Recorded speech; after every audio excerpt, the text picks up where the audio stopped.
wrestling practice, maybe when you were missing the family. Did you ever regret this decision? Nah, there was never any regret. Obviously, getting my ass kicked for a couple of weeks in the wrestling room was it was good. I was like enjoying it the whole time. It's just my mentality it's my mentality with everything. I was saying it the whole camp, freaking attest to that. Well, bends doesn't break, and that's like the true like strength to my mentality. I got nothing's like set in stone. Like I can. There's always a bit of give and take. If you've got like this like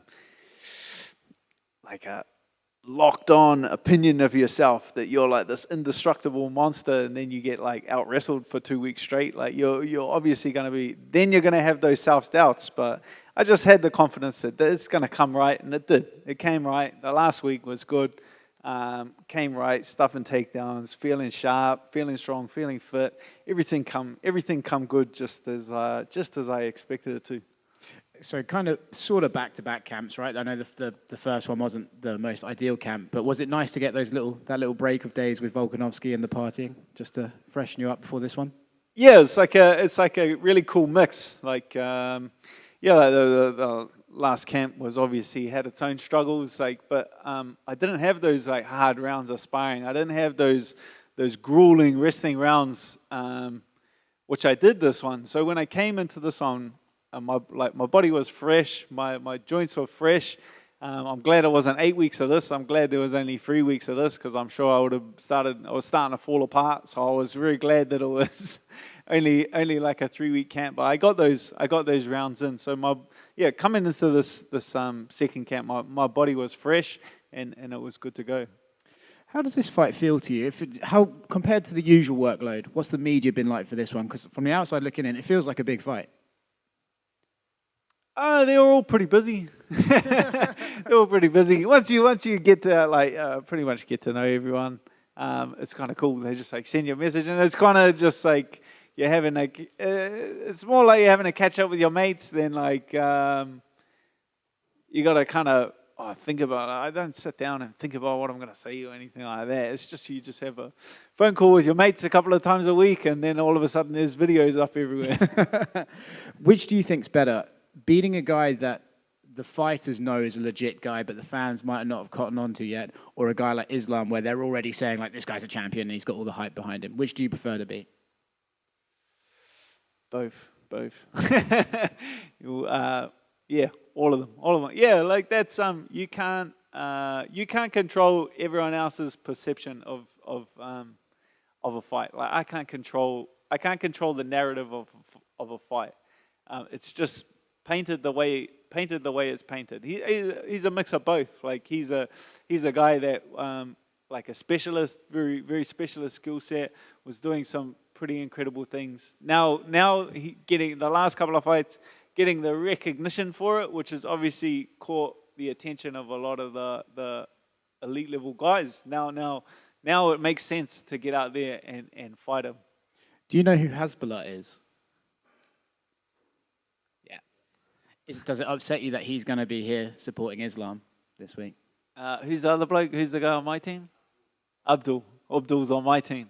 That's I got a horse on the race now. Now I'm training my boy. I'm training my boy Abdul. No word of a lie. I'm not even shitting you. Abdul's on my team. Hasbulla can be on his team. He's picked his horse. He's picked a losing horse. Game on, baby.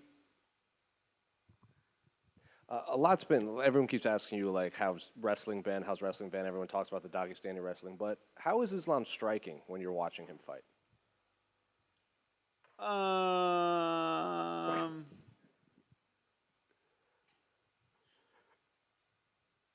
Yeah, it's like, he's standing up. Sure. Yeah, he does some stuff. Yeah, cool. Like, hey, that's what I say. A broken clock's right twice a day. You know what I mean? Like he's got a couple knockouts.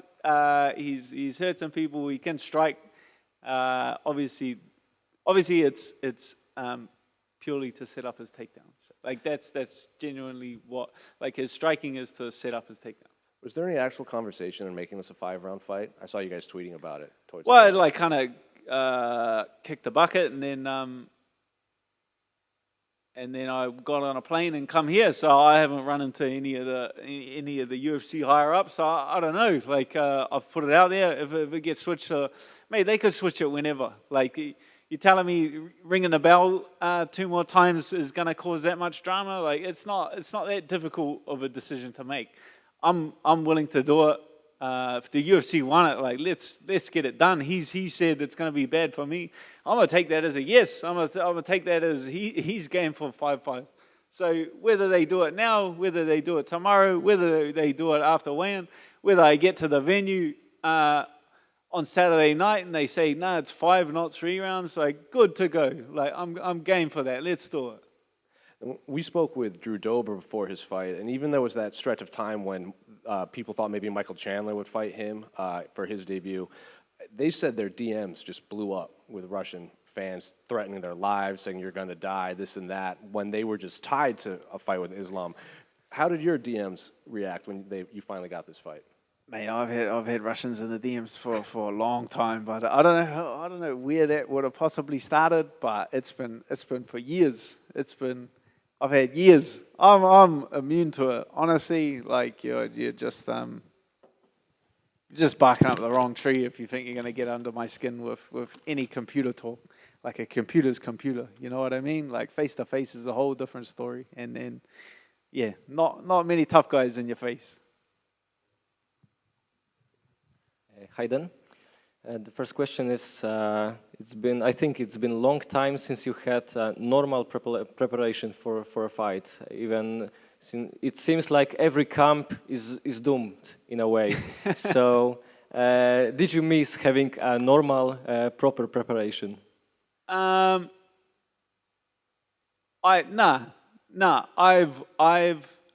grown to adjust to it.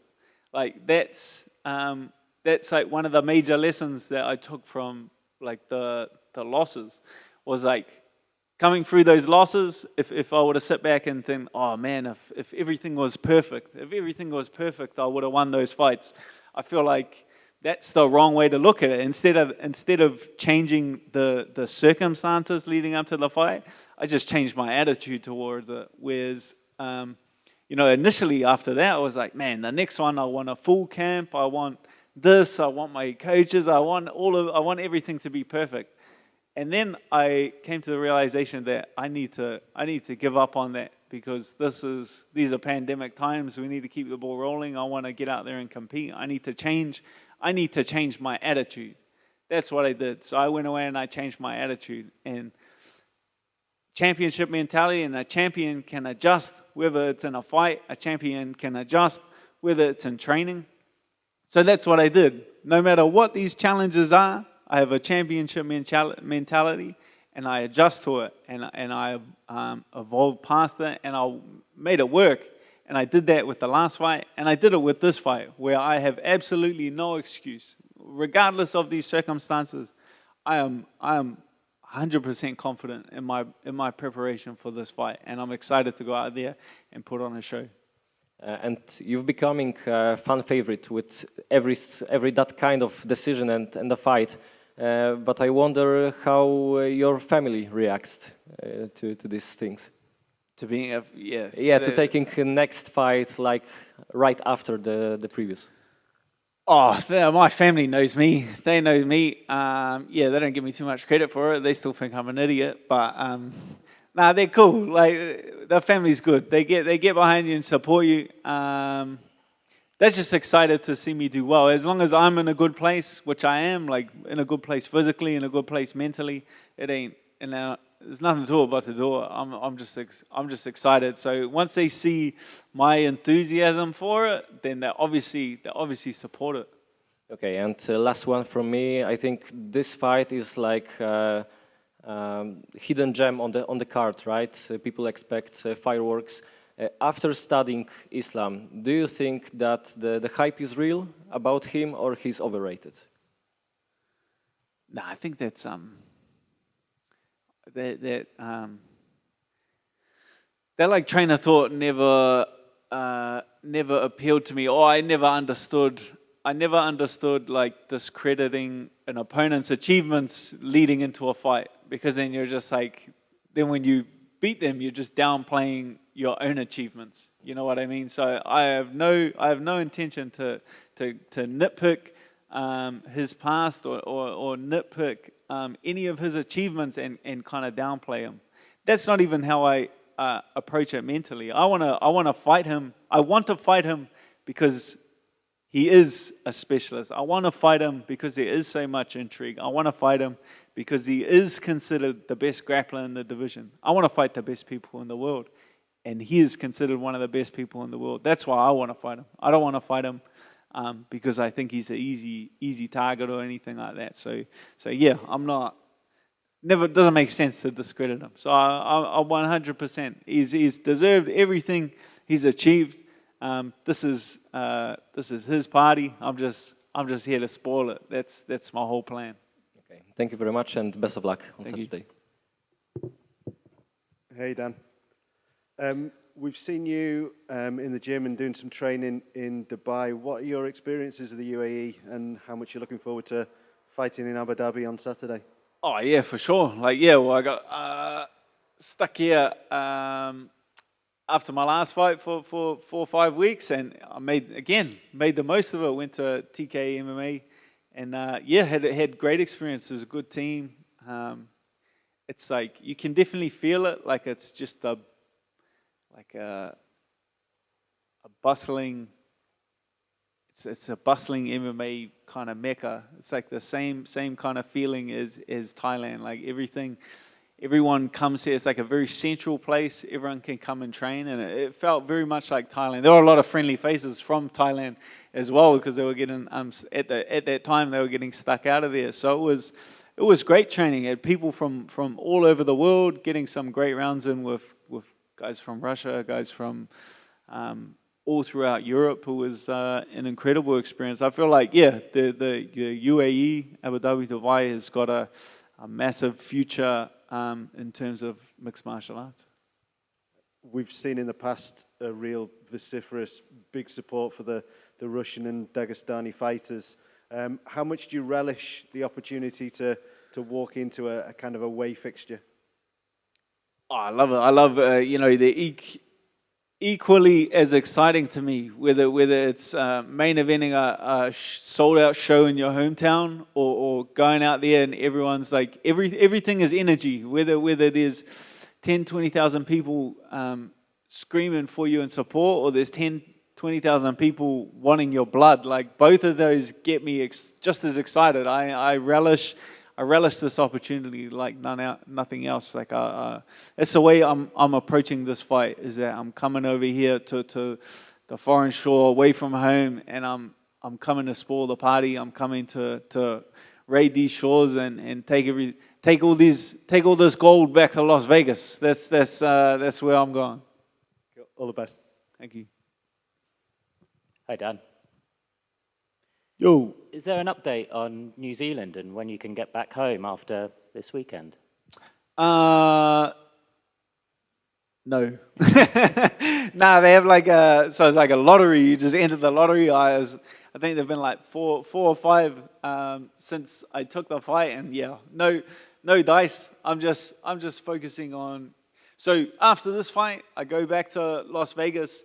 And then the UFC's flying my family out, so they're flying my wife and daughter out to Las Vegas. Once they get here, I'm content, man. I'm content. And also we got like Brad Riddell fights before the end of the year. Kai Kara France fights Cody Garbrandt before the end of the year. Those are both in Las Vegas. So I'm just focusing on the positives. I get to be over here for my teammates when they come here and help them out with whatever they need for their camps, support them in any way possible for their camps, and it's that is something that I'm very Bam Bam as well. He's coming over to Las Vegas. That'll be a good after party.